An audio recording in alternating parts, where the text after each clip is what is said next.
Light at World Finals last year.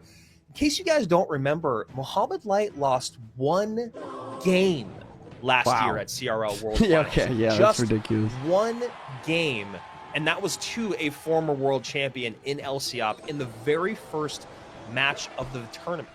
Other than that, it was Mo Light 2-0 over Lucas, Mo Light 2-0 over Riley, and then Mo Light 2-0 over Riley again in our grand finals. So Mohamed Light still just really locking in why he is the greatest player in the game, and we'll see how much work he's been putting in this downtime. I mean, we're still seeing him grind. We're still seeing him get to that number 1, number 2, number 3 spot on the leaderboard. I mean, this is Mohamed Light we're talking about. So here we go. This is an exciting best of 3. Game number 1, RG, bottom of your screen. No surprise there. Evo Hunter, I believe, first appearance of the day. Top of your screen, Juicy. Talk to me a little bit about those 4 cards when they're all paired together. Yeah, we might see a little bit of splash yard from Pedro here. The splash yard, like, I don't know. The splash yard meta is in a really weird spot. After the tornado nerf, I've even seen a lot of splash yard variations that don't even use tornado. We might be seeing an Ice Wiz plus Evo Witch no tornado matchup here. And the question here is, how does this deck pair versus RG? I would say in general, it can be difficult to defend the RG, as you're seeing right here, just because, once again, you know, the Tombstone isn't getting the job done. The Gob Huts don't get the job done. You need a cannon, you need a Berry Tower, you need an Inferno Tower, something like that. But on the other hand, Mohamed Light doesn't have a big spell. A lot of the time, Splasher can struggle because a Fireball can take out your Ice Wiz, or a Lightning can take out your Witch. No big spell here maybe gives Pedro a solid chance once we're in double elixir. Yeah, interesting. Maybe trying to hold that Lightning or other big spell for later on in this best of 3. He decides to go with the small spell of the Rage plus the small spell of the Log there. And there you go, Rage dropping in on that Ice Wiz, Log coming out on that Tombstone. Fisherman gonna pull the Witch here. Mo, but he's just playing patient here. He's up damage, and he's just going to try and hold on to that. But here's the difficult part for Mo. Though Evo Witch is in cycle, no Lightning in this deck to deal with it. He's going to have to make some Mo Light plays in order to defend his Evo Witch. Yeah, and as you were saying, just him playing slow and steady, getting 2 Rages out on that Ice Wiz for a little bit of tower chip damage. 1981 to 2874 here, as we're seeing a bit of a pile up at the bridge, which is to be expected. And we see another Witch dropping down instead of the Graveyard. He wants to keep spawning in lots of skeletons here, but the Fisherman does clutch. It pulls the Evo Witch to the middle map, and he's able to take it out. That's insane. Pedro just lost all his momentum in this match. What a snipe there from the Fish Boy. Minute 45 remains here in overtime, and 1981 is the lead for Mo Light as he cycles an RG in the opposite lane of the damage that is done, maybe trying to focus the attention of Pedro to the other side, because that is the weaker tower of Mo on the left-hand side. And as you said, Juice, he's got a massive lead, and there's not a way for Pedro to catch up other than having a great Graveyard come through. So Mo just making him play out of sorts and in his pace, making Pedro play at Mo's pace. Here comes the Graveyard Barber on the left-hand side. Guard's last card going to do a great job of defending here. And the Monk on the right, just cleaning up the Baby Dragon, cleaning up almost everything. We do see Pedro get some nice damage through, but there's only 60 seconds left in this game, Andrew. Skellies from the Graveyard keep that Witch alive. That Evo Witch has been alive for, I don't know, 30 seconds on the right-hand side of the board. Doesn't seem to be much of a threat, though, at the moment for Mo Light, keeping her at bay. And there you go, Fishboy going to take care of her as the battle resumes on the left-hand side of the board. Monk kind of holding everything at the line. Mo goes RG at the bridge, right-hand side. Log going to come through. Baby Drag Graveyard is a big threat, but he decides to spend Elixir on defense. And that's why Mo plays this RG. He knows that he's going to force him to defend, and he's playing another one, forcing him to defend even further, trying to make it so Pedro can't go for that Graveyard. Right, you know Pedro wants to Graveyard right now on the right-hand side. He's got a great push put together, but that Monk doing a great job against the Ice Wiz Witch combo. RG's coming out. Sometimes the best defense is offense, and that's what we're seeing here from Mohamed Light. Get those RGs out so that my opponent cannot stack Elixir up. And there you go. Good defense, although a lot of damage in. Mo and the Witch on the tower? But it's No. not enough. Mohamed Light making the impossible possible, winning versus the Evo Witch without a big spell in game number 1. This is insane. Yeah, you know, the ability that he has to just play confidently and calm, doing things like cycling rages to get that elixir, right? This is that very basic idea brought out to the highest level of gameplay. If you're going up against this deck that you know is going to start to succeed more in double elixir, you know that that pile up is going to happen, you know they have the poison value, and you know the only reason that they're going to be able to beat you is with that knight plus witch plus baby dragon and then the graveyard. You've got to make them spend elixir elsewhere, and that was perfect from our 2-time world champion. I love what Mo's doing here. He's like, you know what? I'm going to show you how to play this deck, Pedro. And he literally just straight up copies here. He's on the Evo Witch Splash Yard here. We're not going to see a Tornado, which once again is so strange to me. It's wild. Rip Tornado 2025. But yeah, we'll see. And it looks like he's going against Pedro using a Mortar Bait deck. I would say that the Mo probably has a pretty good matchup here. But that's pretty contingent on the spell situation from Pedro. If Pedro does have that lightning for the Evo Witch, it could be difficult to get value from that card. Yeah, those spears going to also get a lot of value against the graveyard for Pedro there, at least something to think about. And yeah, it's wild, man. It's talking about spears, talking about tornado. Every single time that NATO comes off and doesn't take my spear goblins or other like squishy troops off the board that it used to, I'm always like, is that under level? No, this is it's still, even now, it still throws me off. And there is the lightning from Pedro, going to clean off the Evo Witch immediately. But the other, like, probably the biggest thing to think about in this matchup, though, is the fact that Pedro is using the Cannoneer version. This is maybe the only time, or one of the only times, we'll actually see a different tower troop other than Princess used. And it just makes it so Mohamed Light can do this. He's going to go for the Graveyard. He doesn't need a tank. He's the Cannoneer, only shoots once every, like, you know, 1.5 to 2 seconds, allowing those skeletons to provide a lot of pressure and value. As someone that plays Mortar a lot, everyone knows that, but, you know, now with Cannoneer, Mortar Cannoneer is kind of a must. Graveyard is always very frustrating to play against because there is that thing that you just talked about, Juicy, where you can use that Graveyard just so much more liberally. You don't need a tank. You don't need to find an opening. You don't need to have a huge elixir advantage. You can just make them overspend. So we'll see if the greatest in the world can abuse that here against Pedro, who's doing a pretty good job so far. 2270 top right-hand side against 2497. Here we go. Ice Wiz getting tanked for. NATO's back. He does have the NATO. NATO is going to get that Golden Knight just close enough to tower for the Ice Wiz to splash. 2073 with a decent counter push as Pedro goes counter push right-hand side, Mortar left.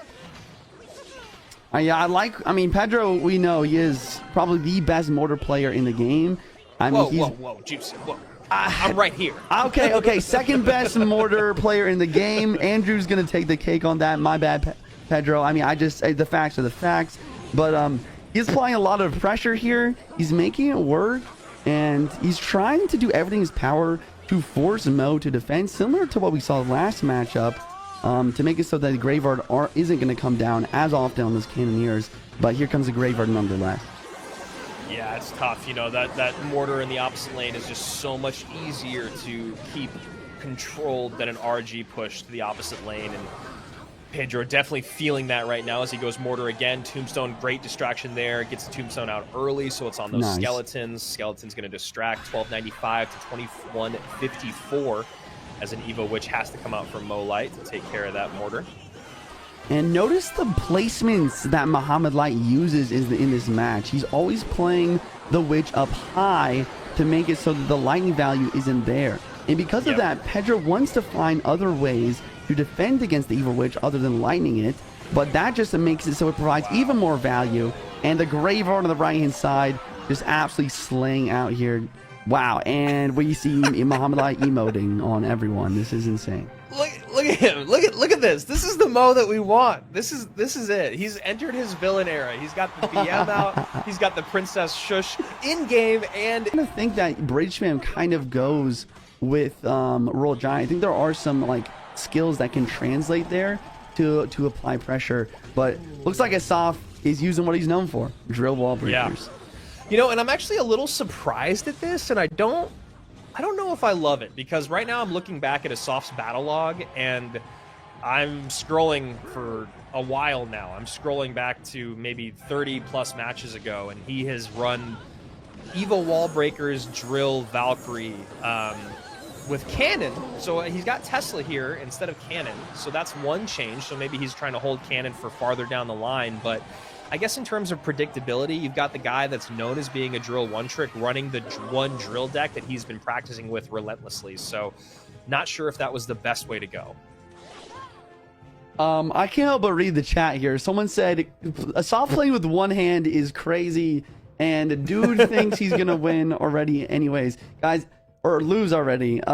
Guys, I trust me, Asaf, he might not look like he's taking this seriously, but he's locked in. He's going against the world champ, and he's gonna try and take this win. Yeah, Asaf with one hand is better than a lot of people with three hands. So let's at least give the guys some credit. And there he goes. He gets that second hand up. So he's ready to go. Okay, big RG push though. Tesla dropped down low. He's literally so low in elixir. I'm not gonna lie. This might be game over already. Oh man. The wall breakers defense against the Evo RG, it hurts to see, but honestly, Juicy, it could have been a lot worse. I mean, he's down 3 elixir, he's down 500 and some change, but I honestly thought we were going to see that tower at like 20%. Yeah, I mean, Soft, once again, he's just really good at being aggressive, but Mo is really good at defending. So Mo's going to defend, he's going to counter push. And we even see a pre-monk ability by Mo trying to predict a fireball. Good try. Soft not going to fall for it right now. And the fireball all coming out now to deal with the Evil Hunter. Well played. Good patience there.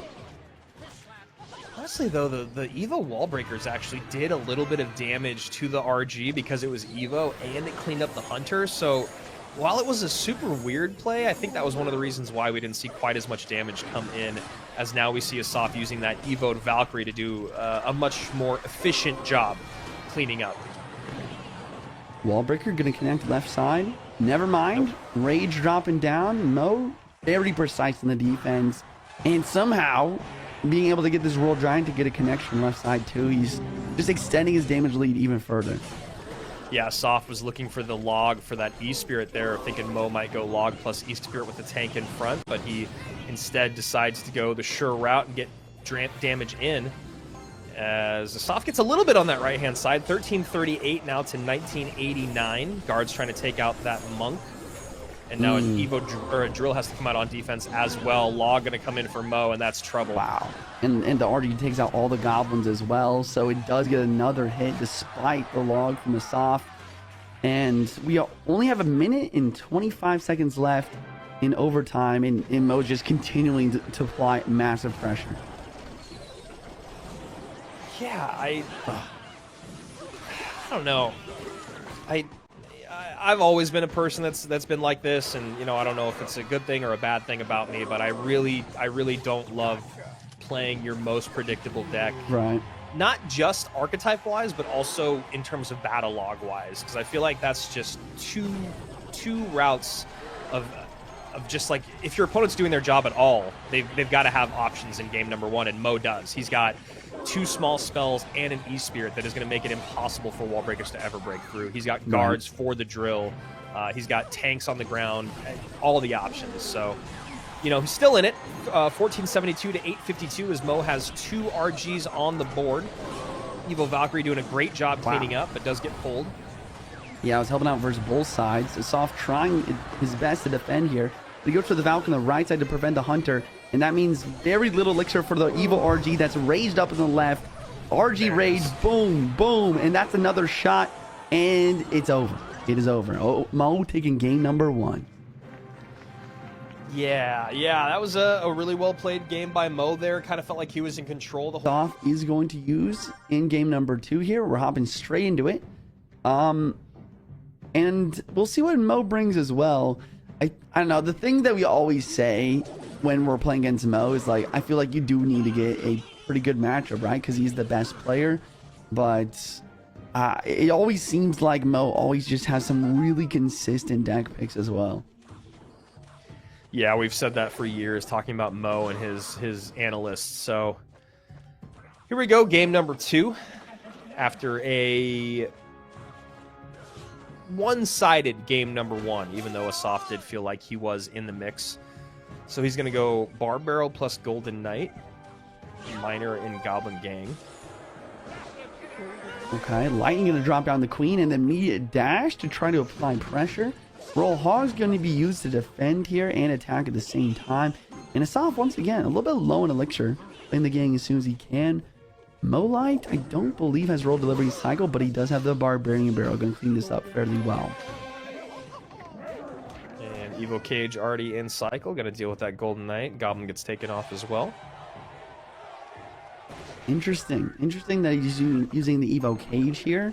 I think that he was probably predicting maybe a roll of Giant from Asaf. Evo Cage really strong versus the RG, but yeah, I mean it's what? Go ahead. Sorry. I was gonna say, is this still a mortar deck?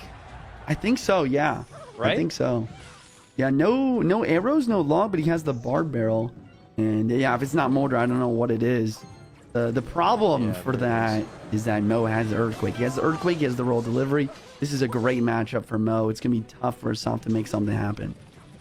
Yeah, it's interesting because those Skeleton Dragons are actually going to be really, really great for Asaf, but only defensively, right? Sometimes those Skeleton Dragons can be a problem on the offensive side of the board too, but with the AQ, with the delivery, with the Spirit, they're going to be a lot less of a threat, whereas on Asaf's side of the board, Mo has absolutely no way to get to them. So something that Asaf is going to have to abuse as this matchup goes on is figuring out how those Skelly Drags can be great on defense. Lightning dropping down, Molder on defense, but the Earthquake hits that already. Once again, the Evo Ice, we're doing a pretty good job of cleaning the Evo Bats as well.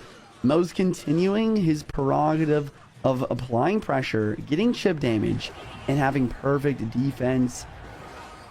I'm going to give myself a question here. Like, what does Asaf need to do to break through and win this game? And I think it's going to come down to this Golden Knight. Like, he needs to make something crazy happen with a Miner plus Golden Knight combo. Give the Golden Knight to the tower. I think that's his only chance here. Yeah, I know. I'm kind of trying to think of the same thing, and I also think like defensively, he's got to use his Skeleton Dragons and Bar Barrel combo more.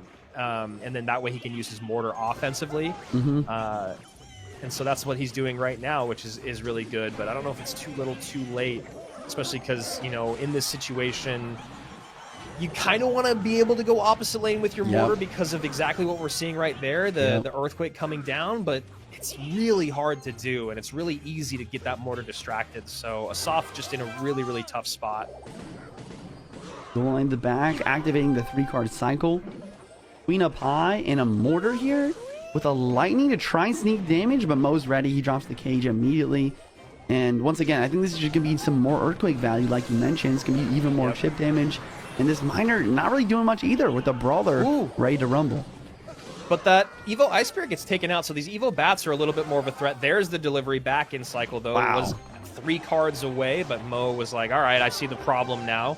And immediately gets back to it and takes care of the problem. Lightning at the bridge from Asaf. These feel like necessary yet desperate lightnings at the same time. Like, you need to take care of the Queen, but you're getting that -1 trade every time, and now you never have that lightning anywhere else. Now he goes opposite lane, but it's too late, Juice. The Lightning does allow the mortar to connect. I think you're right. I think it is too late, but I like the never give up mentality. He's getting the mortar connection, but the Gob Gang gets taken out with the Earthquake. Evo Mortars in cycle. There's still 25 seconds left. Maybe there's a miracle here if Mohamed Light lags out. I don't know. I was gonna say, what else is happening in that miracle? And it's not the miracle of the breakthrough. It's the miracle of the internet breaking down over. Cool Golden Knight connection. It gets closer than everyone thought it was going to be. Queen's connecting. Mo stood up already and walked away before the game's even done. What is happening? And he sits back down and smiles as the tower drops. I was like, is this about to be the wildest caster curse of all time? I couldn't even process how all that damage was coming in. Never at the highest level. Known as being one of the best bridge spam players in the game. But honestly, he was all over the board yesterday, just playing a little bit of everything. Seemed like Tourist could do no wrong, and I'm very curious to see how he stacks up against the goated one. The goated one is quite the name. I like that. I might have to use that. But yeah, Mohamed Light with the tombstone, the bar barrel, and a knight. Looks like we're gonna see some more splash yard. We'll see if he's gonna be using the non-tornado or the baby dragon, or the tornado version here. And we did see a little bit of feistiness, a little bit of spice out of Mohamed Light yesterday, BMing Pedro, hopping around, walking away before games were even over. Big comeback swings. So, you know, I love this version of Mohamed Light that we're seeing. And I also love that Tourist is the only person that's run Lava Hound the last 2 days. And the first time that he ran it, he went up against someone that had 0 air defense, and it was one of the easiest wins that he could take. I think it was against Sam. Can't remember exactly, but it was RG versus Lava, and that RG deck had, oh, you know, I think it was Clown. That RG deck had Zap and Curse in it, and so we were kind of excited to see that, but it did not work out well. Yeah, I don't know if it matters at all, but I did see a little bit of drama on Twitter where Jeebus, Clown's coach and analyst, was talking about how there was a little bit of a bug actually where sometimes the deck copied does not show with the deck that is on the screen. So he didn't actually mean to go in with that Royal Giant deck with no air defense. So it's a little bit of an unfortunate situation. We'll see if Tourist is going to be able to be successful as well with the Lava Hound here. But I think going against Mo with a poison for the Flying Machine, for the Skeleton Dragons, with the Witch and the Ice Wiz for the air defense is going to be a much different story. It's really interesting. I didn't know about that, and hopefully that's something that our players and their coaches can lock down. We have had instances in the past where the copy deck wasn't working the way maybe it was supposed to, and that was something players had to adjust to. And a bit unfortunate to hear that, but here we are in this matchup, and just like you're saying, a lot more air defense at the helm of Mohamed Light in this specific matchups. I mean, specifically the 2 cards we're seeing right now in the Witch and the Ice Wiz. I mean, Ice Wiz are just so great at stopping any beatdown deck, especially up in the skies for that splash once the pups pop. And just cycling Ice Wizards in the back is Mohamed Light as Tourist tries to go aggressive at the bridge, opposite lane with a Lava Hound plus Flying Machine push.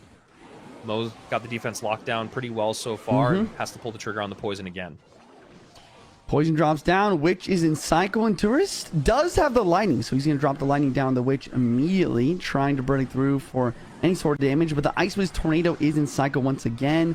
Ice Wiz doesn't do the damage it used to, but the Tornado doesn't do the damage that it used to, but the Ice Wiz Splash is sufficient to really make sure this defense is successful. 1842, 2575. Tourist has changed minds on which lane to go in. Did not like the counter push potential that he was giving Mo Light on the right-hand side. And Mo Light continuing to just defend with a card or 2 and then a poison if necessary. Now we see the poison coming out on the opposite lane to deal with the Skelly Drags. Yeah, that's going to force out the arrows as well with the Evil Knight just tanking everything. Tornado once again in the left-hand lane to mitigate damage. And we're heading into Triple Elixir overtime, which I think only can benefit Mo in this matchup.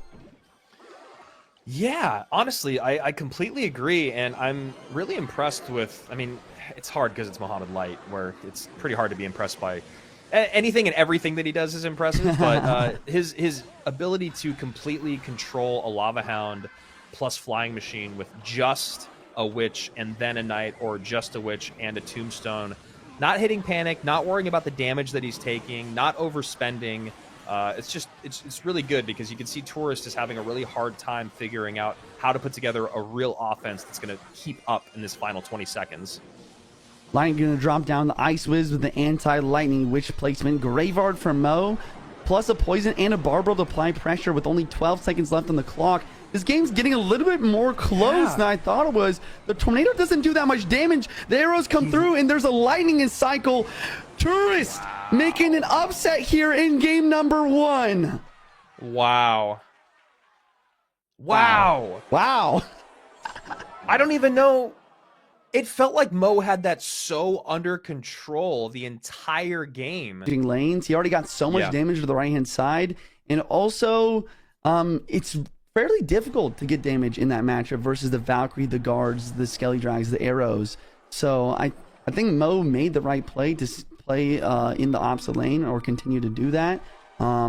It just didn't end up working out for him in the end. So, not something that you and I say very often, and something that we've never said before. Mohamed Light down a game against Tourist here at the CRL Warmup. Yeah, it looks like Mo liked the deck that he saw. He might be copying here, or at least copying a variation of the lava here. And Tourist with a very strange deck. I honestly have no idea what kind of deck we're going to be seeing here. Yeah, I totally. I mean, you see part of it and you think one thing, you see the other part of it and you think mortar bait. And Juicy, I think you're right. Mohamed Light going, I hated that deck. Let me play with it. Yeah. Goes to the bridge to cycle to the bats, able to defend against the Inferno Drag. Evo Cage and cycle, gonna yoink that ghost in and allow the tower to clean up these bats. It's gonna stay on the board for a little bit longer as Mo can try to recoup some elixir here. I know a lot of people out there, a lot of the Clash Royale purists don't love evolutions, and I'll find myself complaining about them when I lose to them as well. But yeah. I do have to admit some of the great mechanics that have been added with them is really interesting in the game. I do think Goblin Cage Evo is one of the more fascinating and unique evolutions in the game. It's never really felt super overpowered. It's always felt kind of matchup dependent. But also it's a great get out of jail. I mean, honestly, Mo is running two of the best get out of jail free cards in terms of Evos, in the sense of obviously what the Goblin Brawler can do and the Valkyrie can do defensively. I mean, they're both so powerful, especially against cards like a Mega Knight. So see how that kind of fares as this game goes on. And almost had a moment there where I thought that we saw Tourist repeat a card, but the Inferno was played in a different set, and Mo didn't straight copy the deck that he just lost to. Looks like he opted for Inferno and Skellies instead of Flying Machine. Miner Goblin, a right-hand lane, trying to apply some pressure. Evo Valk is in cycle, going to really clean up this defense, and that's what Andrew means by getting out of jail free card. That's what Lava Hound really excels with Evos like this, because a lot of time, Lava Hound, it's all about spamming as many air cards as you can, applying pressure, getting spell damage, and then you just have 2 or 3 really strong defensive ground cards to help you out on that end of the spectrum. 1918 to 26-26, and now some more damage comes in on that left-hand side. Tourist in the lead in both lanes. Mohamed Light with a bit of a grimace on his face that is a face that we know well, but not one that we see super often. Skelly Drags drop down with the Evo Cage. If the Evo Cage can take out this Mega Knight, he will have a successful defense, but it doesn't. Zap drop it down, taking it out, and he's forced to defend with guards, and the Mega Knight's getting so much damage. Meanwhile, on the right-hand side, Inferno Dragon Bats clean up the entire lava push, putting Mo in another very difficult situation. 1343, 2279 as Tourist is, with 80 seconds left, about to pull off maybe the biggest upset of the tourney so far, but now we see Mo pedal to the metal, lot on the board. This will be very interesting to see how Tourist defends. There's the Evo Zap to come in and help with the Skeleton Dragons, but now the Skeleton Dragon's still alive. Arrows comes in to clean everything up. Golden Knight to tank on the ground. Gang comes down just in time, and I think somehow he defended. Wow, and there's 60 seconds left on the clock. Tourist is up over 700 damage, and he's going to apply some pressure. It's his time to attack. Mega Knight the bridge. Cage to drop down, try and get the Evo in cycle. He will defend. The Evo Valk will clean up the rest of this push and allow Mo to get another Lava Hound at the bridge. There it is. Lava at the bridge, 40 seconds remain. Bats immediately on top. Inferno distracted. Lightning comes down to hit everything on the board. Goblin Gang now in to help clean up that lava up front. Mega Knight at the bridge to kite everything away. Second Inferno comes down. Bats surround. Tourist is doing a great job here. 30 seconds remain. Now going to go Miner to the back. Now the counter push comes in. 1327 to just over 1100. Mohamed Light fighting for his life with 18 seconds remaining. The problem is that Tourist is continually applying pressure, making so another Lava Hound cannot drop down. There's only 10 seconds left. Arrows have to drop on defense. Miner provides chip, The cage drops down, and Mo needs to save up for a lightning, but it's not even enough. The miner did enough chip damage, and Tourist with a 2-0 sweep against the world champion. And you see Tourist with a little bit of the shush there.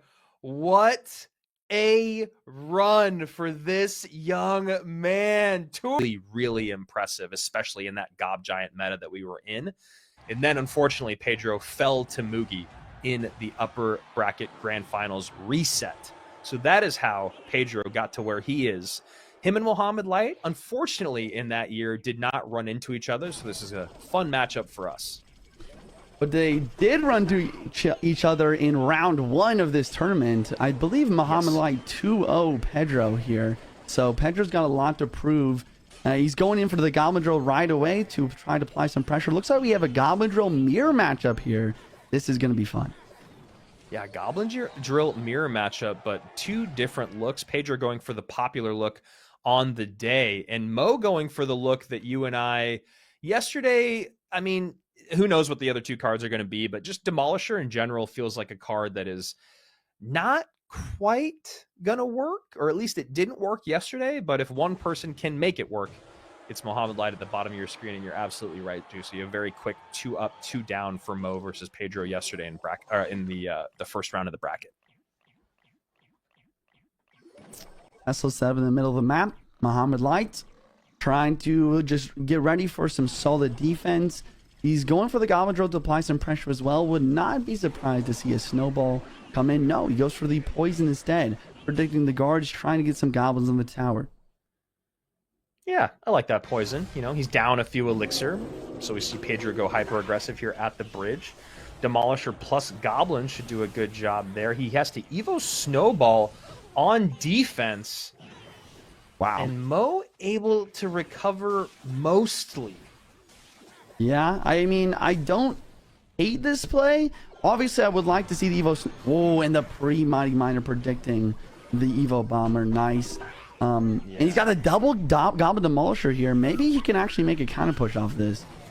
Yeah, I mean, that's one thing that we don't see a lot is double Goblin Demolisher, and we do know they do a ton of damage. Now pulls back the Goblinstein with the drill, and while it might have just been really pretty and fun to watch, doesn't actually get a lot done, but that could have been crazy interactions there for a second. And we see the Tesla on the right lane. I like this decision from Mo to just switch lanes here. It's going to allow him to defend, counter push. Whenever you're in a mirror matchup and your opponent doesn't have a big spell, I always recommend switching lanes, playing same lane here, because he can continue to apply pressure, get poisons on offense, prevent his opponent's counter push, while also defending and counter pushing in the same way. Now, there's always caveats to rules in Clash Royale, but I couldn't agree with you more, Juicy. I think that that's just something for most players to put in their back pocket is you have a big spell, your opponent doesn't have a big spell. Like you said, there is a way for you to get spell value, and that's something you need to abuse. Bomber comes down, does get one shot on the tower there. Great cycle use there by Pedro to get back to it. Great use there of Mo to get the Ice Spirit out to activate King Tower to now help a little bit with the defenses, all while almost evening up the game in damage. 1898, Pedro's lowest tower, 1620, or 1602 now, Mo's lowest tower as that Evo Snowball comes in. Tesla there, though, to do some good cleanup. Still a little bit more damage than maybe Mo would have liked. 1455, no building in cycle. Pedro goes Goblinstein right at the bridge. Yeah, and that's going to force Mo to use his win condition, the Goblin Drill, on defense. And here comes another Goblin Drill from Pedro to keep applying pressure. Mighty Miner does prevent the Goblins from locking on the tower. Goblins on the Goblinstein to try to continue to win this this interaction. And Goblin Drill in the back, he can't go for the... Sorry, Goblin Demolish to the back. He can't go for the drill right away because he just got it back in cycle. Tesla out here to catch. Tesla doing a decent job cleaning up those goblins. Evo Snowball comes in. No extra goblin damage done, though. We get a triple drop there from Pedro. Wow, 2 Teslas on the board, but neither of them lock onto the Goblinstein. Snowball, but still the Goblins are connecting. Evo Bomber does miss, but there's only 30 seconds left. Mo needs a lot of damage in this last 30 seconds.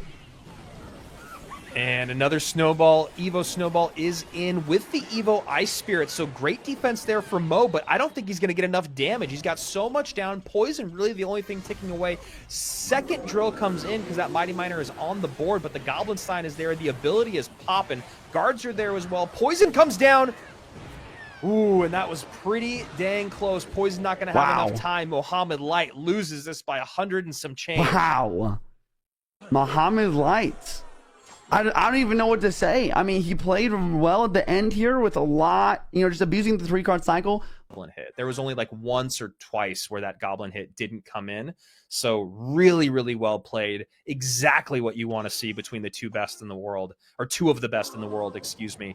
And also, we love it too because there was a little bit of fun BM and lore, if you will, Clash Royale lore. Going on between Mohamed Light and Pedro. Obviously, nothing but love between these two competitors, but it's fun to see them talk a little bit of trash to one another. So we do see the first Royal Giant of the day from Pedro here. Wow, finally. We'll see if he's going to be able to make a win happen here, get the 2-0 sweep versus the world champ.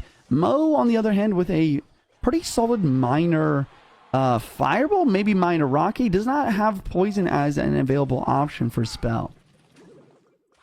Yeah, and it's still it's not quite as surprising as it used to be because Royal Giant Evo's been in the game for so long, but it is still just man, look at the first 3 cards played. What an aggressive way to start the game for a Royal Giant player, when in the past you would have seen Skeletons come out, then the E-Spirit, then you maybe try the Monk. So just a different game that we're in nowadays, and Pedro did get a little bit of damage from it. 27-45, Mohamed Light's lowest tower against 29-22 with 1:30 remaining in regulation.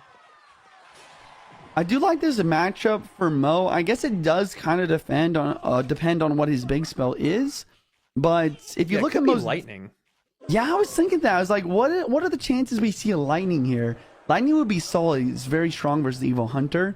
But if you look at Mo's deck, there's not much that can actually get deflected by the Monk. The Evil Bats do a great job in this matchup. The guards, the Boss Bandit are strong. And it looks like he does have the Fireball, able to hit the tower, and the Hunter there. Really well played.